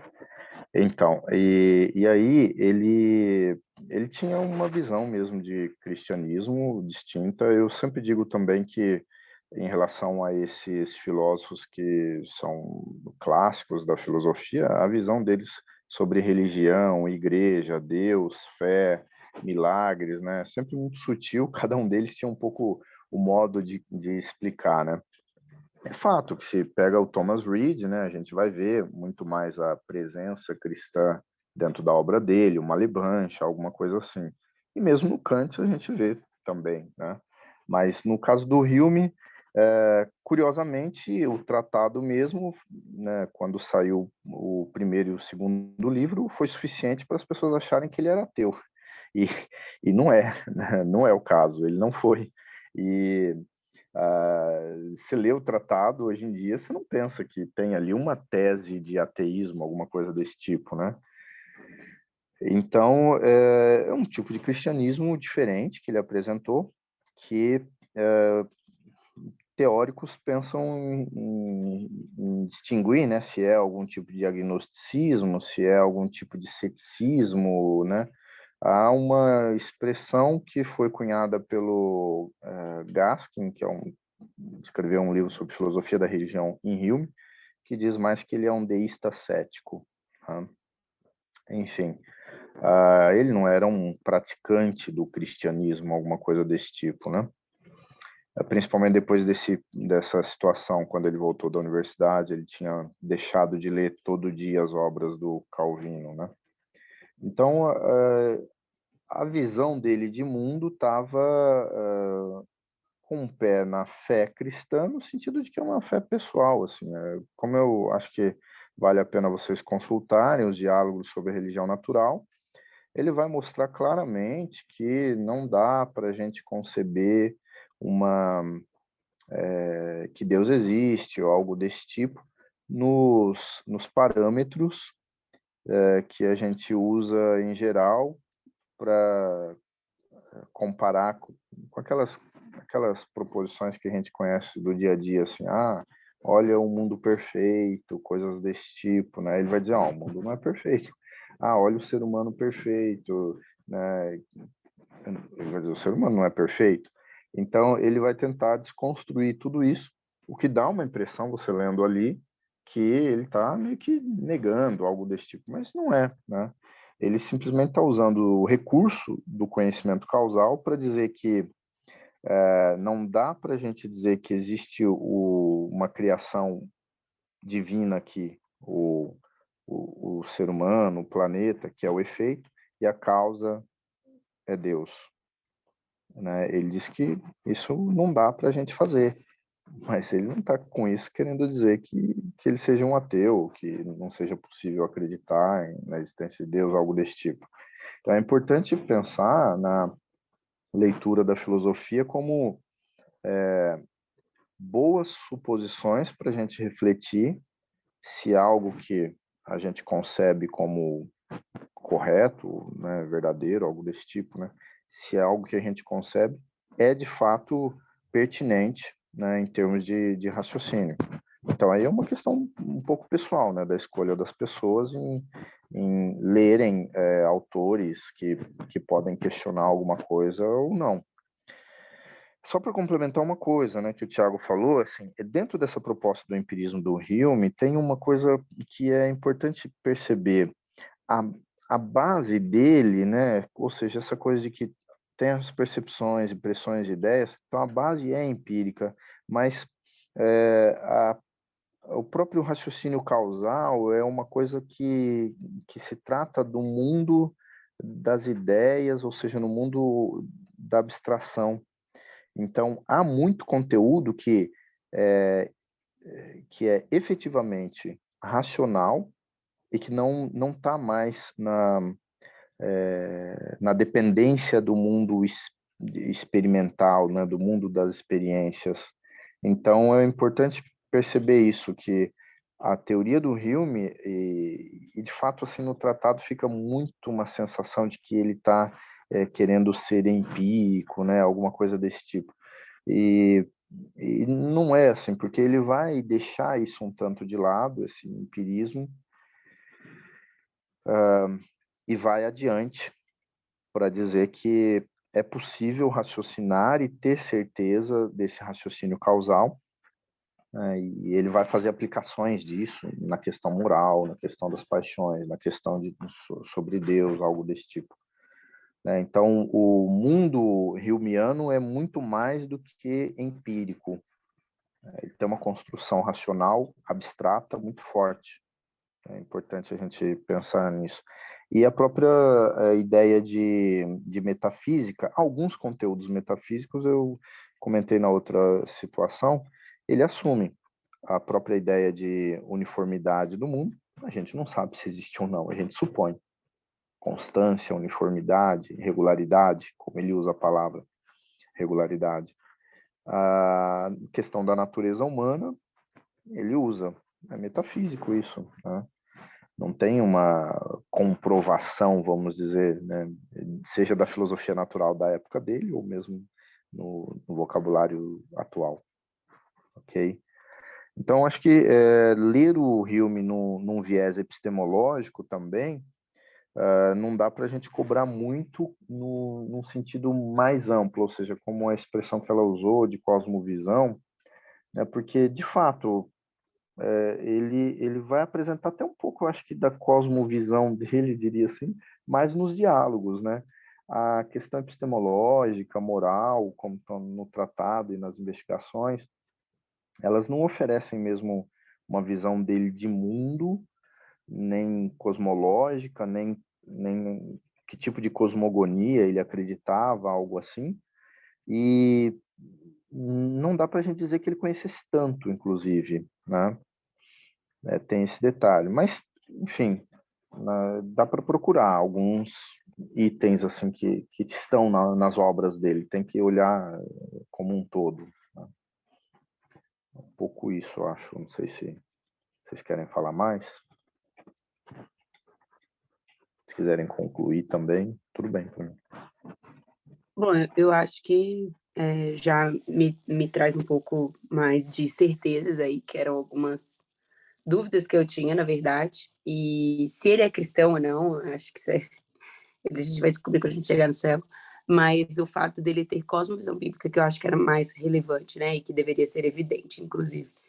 E aí a minha segunda pergunta aí, tentando desmembrar a minha questão que eu apresentei no início, é como que vocês fazem essa citação? Porque eu me sinto muito responsável, eu diria que é temor de Deus mesmo, de representar o reino de Deus na academia.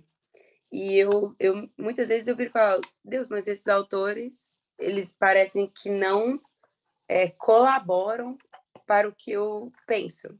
E aí, a minha orientadora, claro que ela tem uma grande dificuldade comigo, ela vira e fala, mas você não está tendo o espírito acadêmico, você tem que partir dos textos da ciência, não tem que ser compatível com as suas experiências e aquilo que você pensa.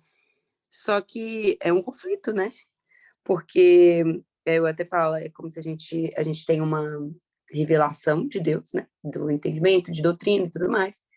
E isso conflita muito com o que muitos autores falam. Então, como que vocês se posicionam? Porque, que nem, eu acho que foi o Thiago que falou da antítese mesmo. Então, eu sei, a gente pode falar, não concordo com esse autor, né?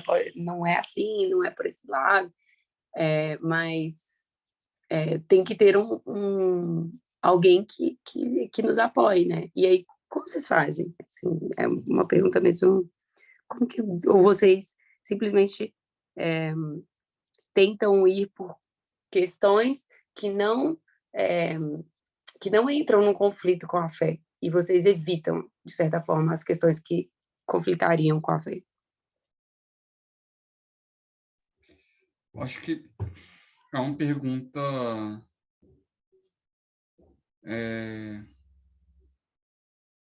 acho que depende de cada caso. Acho que depende muito, assim, porque é muito variada a relação. E, por exemplo, na filosofia, acho que é até um pouco diferente dessas outras áreas, porque filosofia não é, entre aspas, um tipo de ciência, né?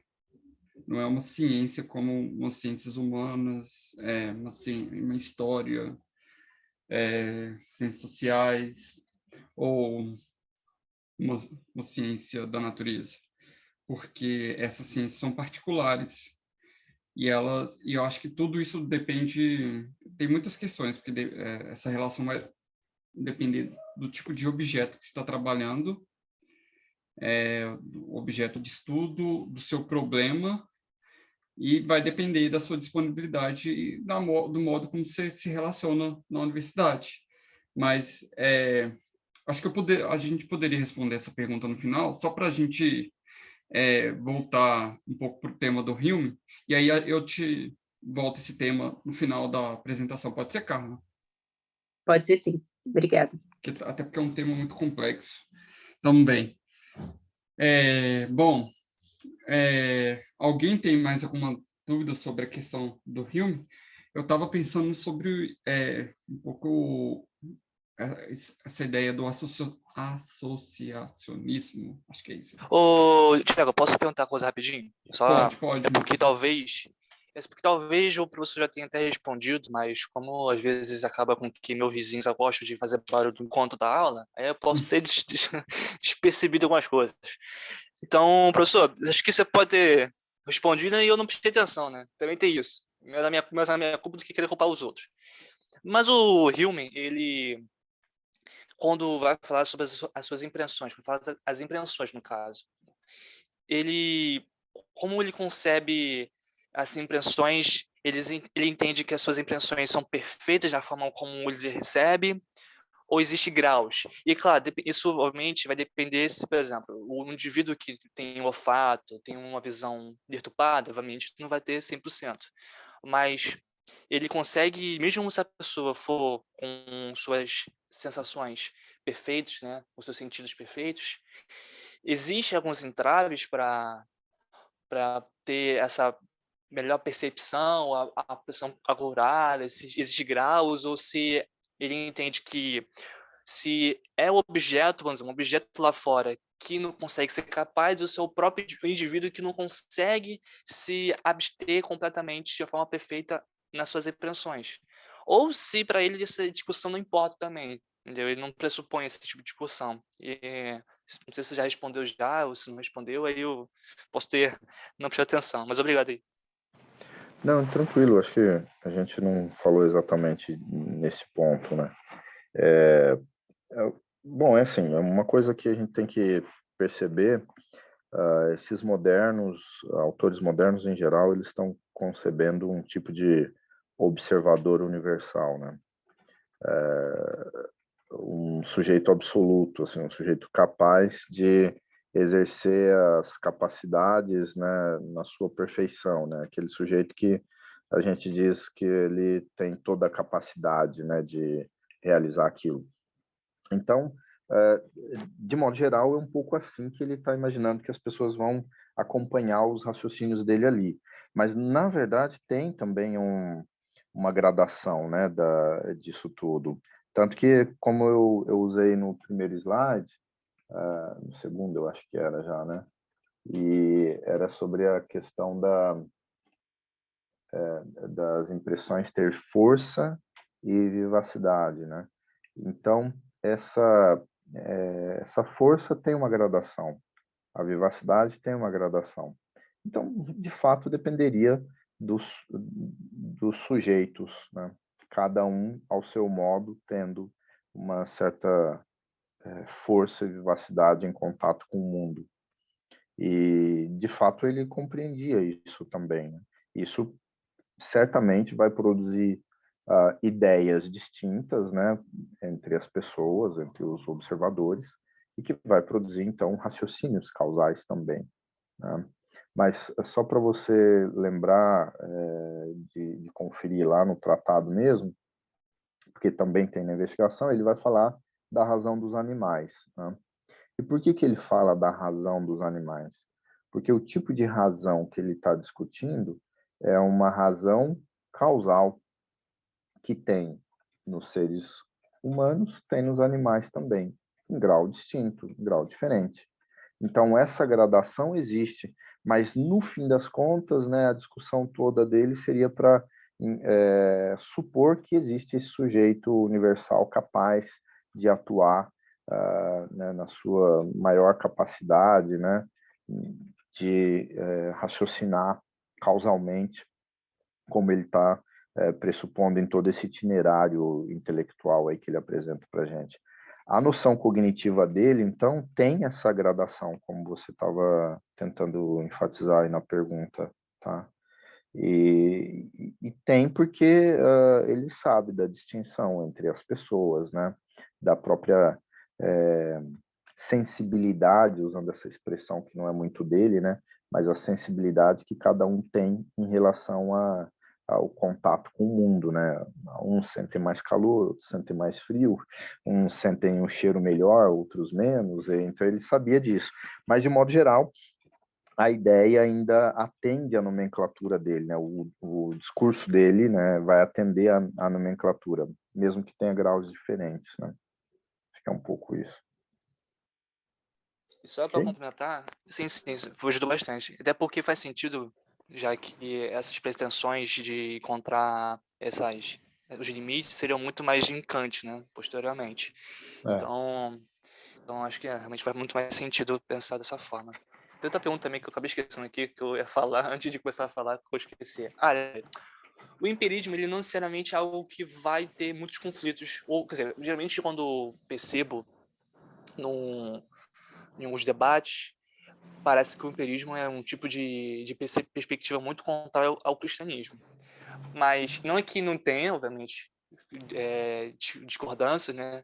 Mas não necessariamente é um tipo de percepção que vai estar necessariamente fatalmente vinculada a um anticristianismo, sabe? Até porque, por exemplo, eu comecei uma procura sobre Jonathan Edwards. É claro, Jonathan Edwards não é diria um teísta no nível de David Hume, mas ele também tem umas características similares ao empirismo, até porque o próprio Jonathan Edwards ele leu bastante John Locke.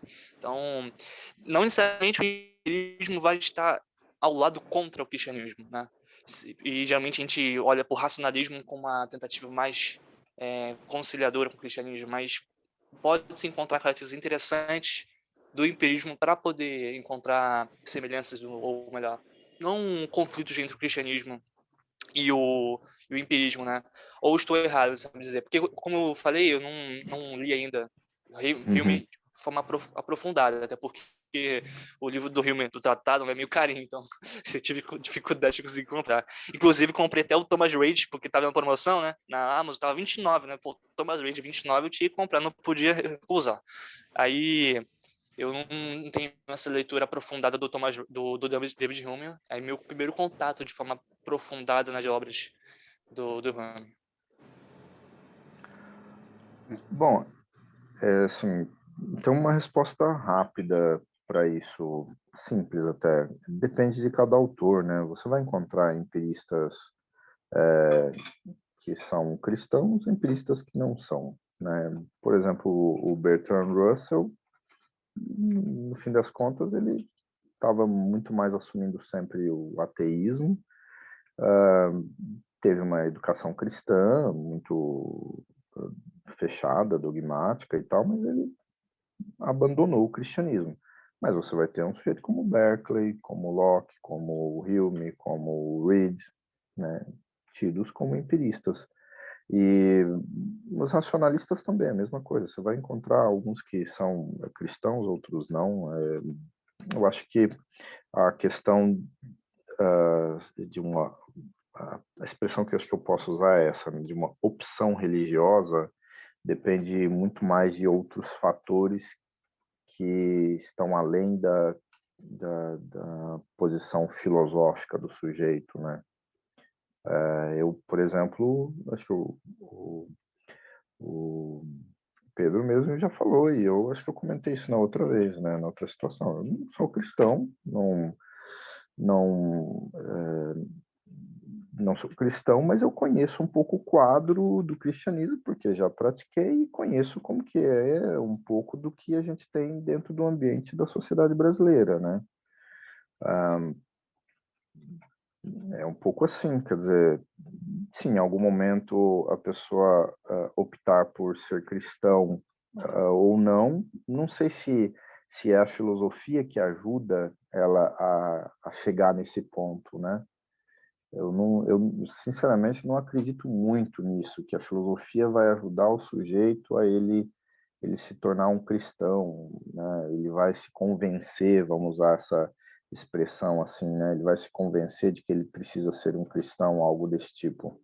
Não acho que é por uma questão de leituras, né? Algo desse tipo. Então, eu acho que tem filósofos de todo tipo. Eu nem me coloco no ponto de filósofo, sou um leitor de filosofia, né? Mas os clássicos aí, né? Vocês vão encontrar de todos os tipos, né? Creio eu. Entendi. Só para completar aqui, porque eu nem sabia que você não é cristão, então acabei formulando uma pergunta que, então, Não, talvez Não, a mas sua formação. É porque acho que eu não prestei atenção também, então isso acontece. não, mas não se preocupa, eu não tenho nada contra, entendeu? Não, é só porque a pergunta foi mas muito direcionada ao cristianismo mesmo, né? Sim, não, só mas é para... importante, a gente pode conversar também. Não, Sim, é com para certeza. complementar esse diálogo, até porque a função do núcleo é essa mesmo, proporcionar esse diálogo, que às vezes é difícil conseguir em outros cantos, a gente vai aqui tentando, que é juntar essas pessoas de perspectivas diferentes aqui, né? Mas o que eu ia comentar é que essa relação do empirismo com o cristianismo depende muito mais de uma concepção da fé cristã, do tipo de diálogo que você quer fazer, acho que é aí que está a questão. Vamos lá, por exemplo, Descartes. Descartes tinha uma confissão cristã. Aí você vai ver lá na própria obra, nas meditações da filosofia primeira, você tem toda a terceira meditação voltada para a defesa da existência de Deus como um conceito a priori e como fundamento também para o próprio conhecimento. Mas, mesmo assim, ele não deixou de ser criticado por outros pensadores cristãos. A questão por quê? Porque aí é mais uma perspectiva de onde que a gente está partindo desse diálogo, né? Desse diálogo sobre o que a pessoa compreende nessa relação da fé cristã. Então, eu acho que entender um pouco assim. O John Locke. O John Locke tem uma perspectiva que eu saiba, acho que ela é mais deísta, e aí alguns cristãos vão se opor a essa perspectiva, porque é uma perspectiva de um teísmo mais aberto, um deísmo, e aí é perceber de onde a gente está partindo para fazer esse diálogo, né? O que eu ia recomendar, acho que sobre essa relação, acho que são o próprio Reed, né? A gente ainda vai trabalhar como é que traz esse diálogo entre os dois autores, e o Alvin Plantinga, que trata do problema epistemológico, e ele retoma todos esses autores também, os próprios autores empiristas, para fundamentar o conhecimento e a crença, o conhecimento e a crença de Deus, a partir do problema epistemológico. Acho que, pelo horário, o professor deve estar tarefado. Você acha que dá para ficar mais um pouco, ou já quer? Eu só tenho só uma pergunta só que eu acabei esquecendo e lembrei agora, só rapidinho. Tudo bem? Tá tudo Para mim, bem, tudo bem. professor? Tá. Para mim, tudo bem. Só uma que eu lembrei agora. Você me disse que você acabou dizendo que o Hume ele não conseguia, por exemplo, encontrar. Ele era muito definitivo em relação às causalidades, encontrar uma causa que a qual ele fazia, ó, essa aqui é definitiva. Então, isso no desenvolver da obra, uma obra ele não consegue, tipo, ele não consegue ter uma certeza, né? Até porque, como você disse nas aulas anteriores, a sua metodologia é muito cética, né? Ele sempre vai querer questionar as suas conclusões, mas em algum momento ele consegue encontrar alguma causa pela qual ele diz, olha, essa aqui, mesmo não tendo certeza toda, ou tendo certeza, é bem provável que seja. Em algum momento isso acontece na obra? Não, assim, a ideia do Hume é tentar encontrar a prova definitiva de que, quando raciocinamos causalmente, nós estamos certos. Mas aí ele vê que a prova realmente não tem, mas a gente pode ter boas evidências de que a gente raciocina de maneira causal corretamente. Então, isso para ele já é suficiente, né? E ele vai tentar, então, dizer, bom, a gente, então, precisaria encontrar alguma coisa a mais para ficar mais confortável, né, o nível de explicação da relação causal.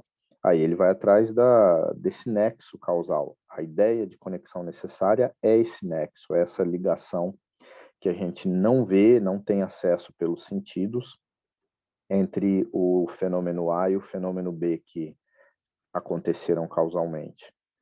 E lá na seção 14 vocês vão ver, né, que é o equivalente à seção 7 da investigação, que ele acaba chegando em duas definições de relação de causa e efeito, justamente porque tem uma espécie de insatisfação da parte dele de que ele não encontrou mesmo uma espécie de prova, né, definitiva da relação causal em termos de encontrar a ideia de conexão, né, aquele elo, né, que ele vai falar lá, os elos, as conexões. Ele até usa uma expressão que acho que está na investigação, que ele diz assim, nós não temos um microscópio, né, usa de forma metafórica, né, para dizer, não temos um microscópio para ver como é que esses fenômenos acontecem, né? Ele fala assim, mas de fato acontece o quê, né? Ele pode, a expressão eu vou usar assim de uma maneira bem forte, né? Ele pode fracassar na busca de justificar a terminologia toda dele a respeito da relação causal. Ok, a gente pode achar que sim, mas que ele oferece uma boa explicação sobre os eventos causais, boas evidências, sim. Então, um critério é um critério mais rígido da nossa parte, de falar assim, então, Hume, você tem a prova, né? Ele vai dizer, não tem, mas tenho boas evidências. Então, você justifica aí, né, como que a gente raciocina causalmente? Ele vai dizer, não, não tem, mas eu explico bem. É um pouco nesse sentido, sabe? Estou usando palavras muito dos dias de hoje, mas é só para perceber que o que a gente não pode exigir dele é que ele tivesse um tipo de demonstração, né, no nível matemático, assim. O raciocínio da filosofia, em geral, não é um raciocínio dedutivo, não é um raciocínio que passa por provas dedutivas. E ele sabia bem disso. Ele está em conformidade com isso, né? Apenas ele está tentando ser mais rigoroso e tal, mas você vai encontrar outras concepções de causalidade, né? Que trazendo para a palavra no dia de hoje, que dá para ver na obra dele a causação e uma noção de causalidade, e tem no Locke outra, tem no Berkeley outra, no Descartes outra, né? No Spinoza e assim vai. Então, a gente não pode ler a obra dele pensando que exigir dele, né, uma coisa que é meio única para cada sistema filosófico. O dele é um deles, né? É um entre tantos. Ok? Entendi. Valeu pela resposta. Inclusive, o exemplo que você deu lá sobre a questão do sabor, né? Dos moléculas já foi bastante convincente. Então, acho que tudo que você falou já me deu a melhor resposta possível. Valeu pela resposta. Aham, aham. Então, assim, só para terminar uma coisa aqui que eu falei para o Pedro, né? Se caso vocês quiserem mandar alguma questão assim no e-mail, o Pedro tem meu e-mail, tem o WhatsApp também, pode mandar, não se preocupa. A gente conversa em algum momento sobre. Ou mesmo que quem tiver mais interessado em ler, ou achar que é alguma referência de algum artigo que possa ajudar a esclarecer, eu também me disponho a complementar isso. Aqui realmente a conversa é mais rápida, assim, né? Para a gente cumprir, eu acho que a tarefa de vocês é grande já, né? De cumprir essa sequência de leituras aí que vocês têm como proposta. Tem muita coisa mesmo, a gente não dá mole aqui no núcleo para estudar, né? A gente Tá pega um tema certo. e tem que aprofundar ele, né? Tá certo. Mas o professor, acho que até pelo horário, né, para não te atrapalhar, acho que a gente pode ir concluindo, né? Ok, tá bom. Então, de novo, obrigado a vocês. Bom, Foi um pessoal, prazer. eu agradeço, professor Hélio, pela disponibilidade de novo, por ter salvado a gente, né, apresentando este capítulo do livro e o conteúdo, que aí vai nos auxiliar, né, para entender a relação depois também com o próprio Reed, entendendo que o que a gente está fazendo aqui é um percurso de estudos, a gente não está com... aqui é uma reunião de estudos, não é uma palestra em que cada coisa funciona como uma coisa separada da outra, né? A gente está num longo percurso para entender um problema, né? Então, eu agradeço, professor, pela apresentação de hoje e pela exposição, novamente, por essa disponibilidade. Pessoal, bom, a gente vai encerrando agora a reunião, aí eu retomo também a dúvida da Carla, depois da gravação, que aí a gente, quem quiser fazer dialogar, conversar sobre outras coisas, é só para a gente, né, focar aqui e também liberar o professor para as suas demais tarefas. Então, até mais, pessoal, até a próxima reunião e Deus abençoe vocês. Obrigado, então. Até mais.